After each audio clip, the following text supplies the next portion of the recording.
আৰু আৰক্ষী অধীক্ষকৰ সন্মুখতে সাংবাদিকক আক্ৰমণৰ চেষ্টা প্ৰাক্তন আমচু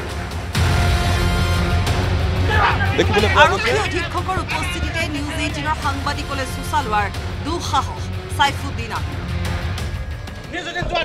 হয় আসলতে স্থানীয় ৰাইজে কিবলৈ কোৱা গৈছে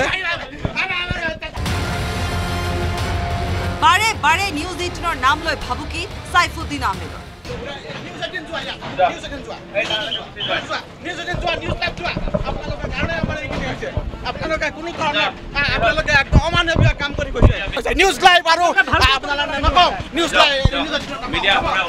হয় আসলতে স্থানীয় ৰাইজে দেখিবলৈ ইয়াৰ এই স্থানৰ পৰা আঁতৰ হৈ যাবৰ কাৰণে দেখিবলৈ পোৱা গৈছে ননকে জাপৰিগুৰিৰ মছজিদ ভাঙিবলৈ যোৱা সময়ত জিলা আয়ুক্ত আৰু আৰক্ষী অধীক্ষকৰ সৈতে ঘটনাস্থলীত উপস্থিত হৈছিল সাইফুদ্দিন আহমেদ ঠিক তেতিয়াই উত্তপ্ত হৈ পৰিল উচ্ছেদস্থলী আৰক্ষীলৈ লক্ষ্য কৰি শিল নিক্ষেপ কৰিলে একাংশই হয় আসলতে এনেধৰণে এতিয়া দেখিবলৈ পোৱা গৈছে স্থানীয় ৰাইজে ছেটেলাইট চেনেলৰ বিৰুদ্ধে তেওঁলোকে আসলতে বিশুদ্ধাৰ প্ৰকাশ কৰিছে আৰু ছেটেলাইট চেনেলক এই স্থানৰ পৰা আঁতৰি যাবলৈ প্ৰশাসনৰ লগতে স্থানীয় ৰাইজে ইয়াত দাবী জনোৱা দেখিবলৈ পোৱা গৈছে আৰক্ষী অধীক্ষক আৰু শিল দলিওৱা লোকক আৰক্ষীয়ে নিয়ন্ত্ৰণ কৰাৰ পাছতে মাফিয়াৰ কায়দাৰে সাংবাদিকৰ ওপৰত বীৰত্ব দেখুৱালে সাইফুদ্দিন আহমেদে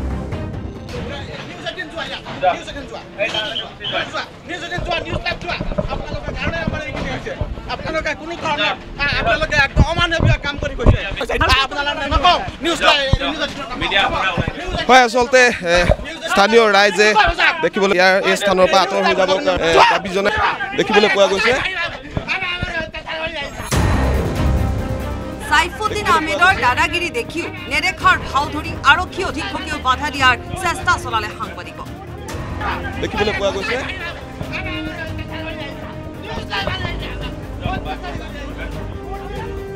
বিশ্বনাথৰ জিলা আয়ুক্ত আৰু আৰক্ষী অধীক্ষকে নেগুৰ পেলোৱাৰ বিপৰীতে ভাবুকি দিয়াৰ পাছ মুহূৰ্ততে হাত জোৰকৈ সাংবাদিকক ক্ষমা খুজিলে সাইফুদ্দিন আহমেদে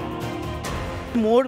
বিহেভিয়াৰত মই যেটো বুজাব বিচাৰিছিলোঁ আবেগিকভাৱে যদি মোৰ আবেগিকত কিবা যদি ভুল হৈছিল মই সকলো সাংবাদিকৰ পৰা কৰজনে মনে কৰিছোঁ মোৰ দীৰ্ঘদিনীয়া সামাজিক জীৱনত কোনো সাংবাদিক বা কোনো এজন ব্যক্তিয়ে ক'ব নোৱাৰে সাইফুদ্দিন আহমেদৰ ব্যৱহাৰ বা অভদ্ৰ ব্যৱহাৰ বা উত্তেজিত মনোভাৱ নহয় আজি মই আবেগিক যথেষ্ট আবেগিক আছিলোঁ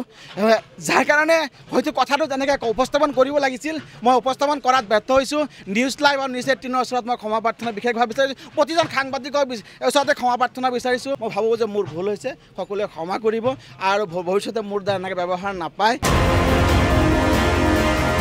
আগ মুহূৰ্তত চোচালৈ পাঁচ মুহূৰ্তত সাংবাদিকক ক্ষমা খোজা সাইফুদ্দিন আহমেদক গৰিহণা বিশ্বনাথৰ দল সংগঠনৰ যিটো পৰিস্থিতিতে হওক যদি গণতন্ত্ৰৰ চতুৰ্থ স্তম্ভক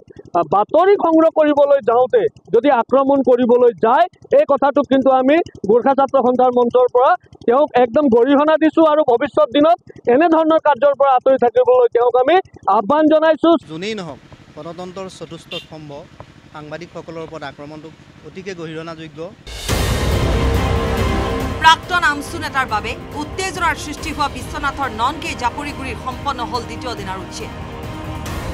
দুদিনীয়া উচ্ছেদত জিলা প্ৰশাসনে 10খন এক্সকেভেটৰেৰে ভাঙি পেলালে 309টা বাসগৃহৰ লগতে এটা মছজিদ বেদখলকাৰীক উচ্ছেদ কৰি জিলা প্ৰশাসনে মুকুলালে 175 বিঘা ভূমি কিন্তু ইমানৰ পাছতো ননকে জাপৰিগুৰিৰ শ্মশানত উচ্ছেদ নচলাত সৃষ্টি হৈছে বিতৰ্কৰ প্ৰশাসনে মছজিদখন ভাঙি দিলে কিন্তু আমি দেখা পাইছোঁ ইয়াতে এখন শ্মশানো আছে এই শ্মশানো প্ৰশাসনৰ দায়িত্ব আৰু কৰ্তব্য যেহেতু এই গোটেই এৰিয়াটোৱে বেদখলী ভূমি বুলি চিহ্নিত হৈছে মছজিদ ভাঙিব আন এটা ধৰ্মীয় অনুষ্ঠান থাকিব বা প্ৰতিষ্ঠান থাকিব সেইটো হ'ব নোৱাৰে আমি প্ৰশাসনক আহ্বান জনাইছোঁ যে সেই যিখিনি বাকী আছে সেই বাকী থকাখিনিও ভাঙিব লাগিব এনে বিতৰ্কক তল পেলালে সাংবাদিকৰ ওপৰত সাইফুদ্দিন আহমেদে দেখুওৱা দাদাগিৰি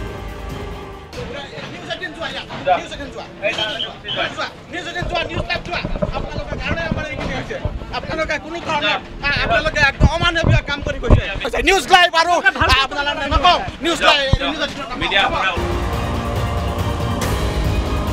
বিশ্বনাথ চাৰিআলিৰ পৰা Tushar Hazarika report news 18 Assam north east